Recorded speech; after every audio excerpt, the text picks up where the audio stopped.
ये कहानी है बगैर सोचे समझे लिए गए डिसीजन की। एक बार दो कॉलेज के दोस्त एक शादी के फंक्शन में मिले। दोनों की शादी भी हो चुकी थी और दोनों अपने फैमिली के साथ शादी के फंक्शन में आए थे। काफी लंबे समय के बाद मिलने की वजह से दोनों बहुत ही खुश थे। दोनों दोस्त एक दूसरे की फैमिली को मिला रहे थे और कह रहे थे कि ये मेरी पत्नी है, ये मेरा बेटा है, ये मेरी बेटी है। और इसी तरह दोनों में धीरे धीरे बात आगे बढ़ती गई और बहस भी हो गई। पहला जो दोस्त था वो कह रहा था कि मैं अपनी फैमिली के साथ ज़्यादा प्यार करता हूँ, और दूसरा जो दोस्त था वो कह रहा था कि मैं अपनी फैमिली के साथ ज़्यादा प्यार करता हूँ। उन दोनों दोस्तों की बहस सुन के पूरे पार्टी के लोग इकट्ठा हो गए, लेकिन फिर भी दोनों दोस्त अपने अपने हिसाब से रट्टा लगा रहे थे कि मैं अपनी फैमिली से ज़्यादा प्यार करता हूँ, मैं अपनी फैमिली से ज़्यादा प्यार करता हूँ। तभी पहला दोस्त ने दूसरे दोस्त से कहा कि अगर वाकई में तुम अपने फैमिली से ज़्यादा प्यार करते हो तो क्या तुम अपनी नस काट सकते हो।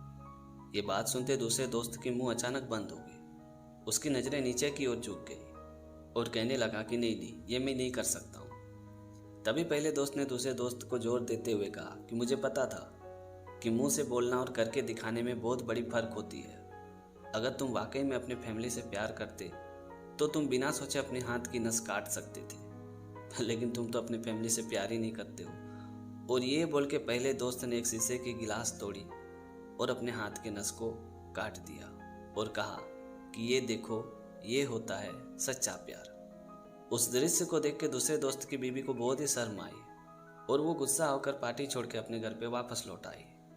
पहले दोस्त के हाथ में ज़्यादा खून बहने की वजह से पार्टी के लोगों ने उसे लिया और हॉस्पिटल में ले जाके एडमिट करा दिया।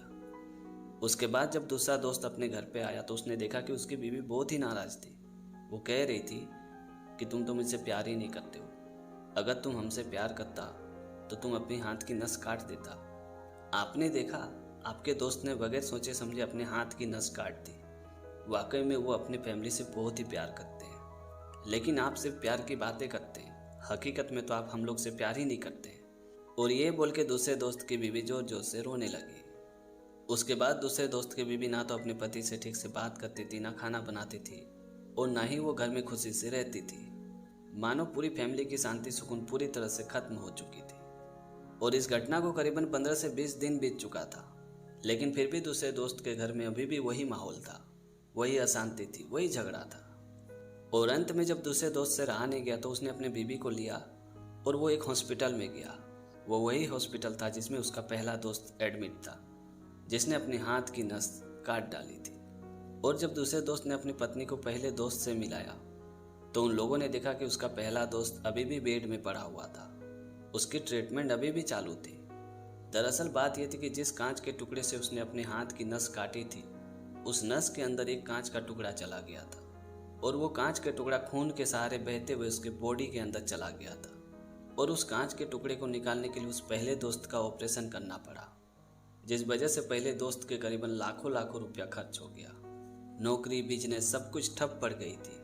घर की आर्थिक परिस्थिति बहुत ही खराब हो गई थी। मानो उन लोगों की जिंदगी 20 साल पीछे चली गई थी।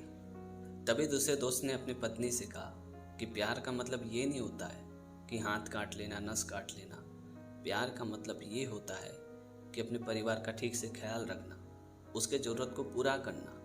प्यार कोई दिखावे की चीज़ नहीं होती है, ये तो अंदर की फीलिंग होती है जिसे हम सच्चे दिल से महसूस कर सकते हैं। जरा सोचो, अगर मैं दिखावे के लिए इसके जगह मैं अपनी नस काट लेता तो शायद आज हमारी भी परिस्थिति ऐसी ही होती। ये बात सुनते दूसरे दोस्त की पत्नी की आंखों में आंसू भर आए और वो अपने पति से माफ़ी मांगते हुए कहने लगी कि मुझे माफ़ कर दीजिए, मैंने आपको समझने में गलती कर दी थी। इसीलिए कहते हैं कि बिना सोचे समझे कुछ भी नहीं कहना चाहिए, क्योंकि आसमान की ओर मुंह करके थूकोगे तो थूक अपने ही मुंह पे गिरेगी।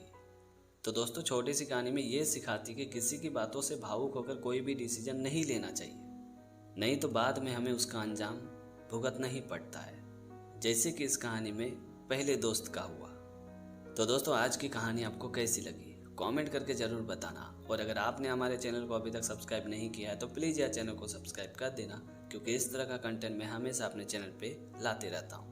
तो आज के लिए इतना ही, मिलते हैं अगली वीडियो में एक नई टॉपिक के साथ, एक नई कहानी के साथ। तब तक के लिए जय हिंद, वंदे मातरम।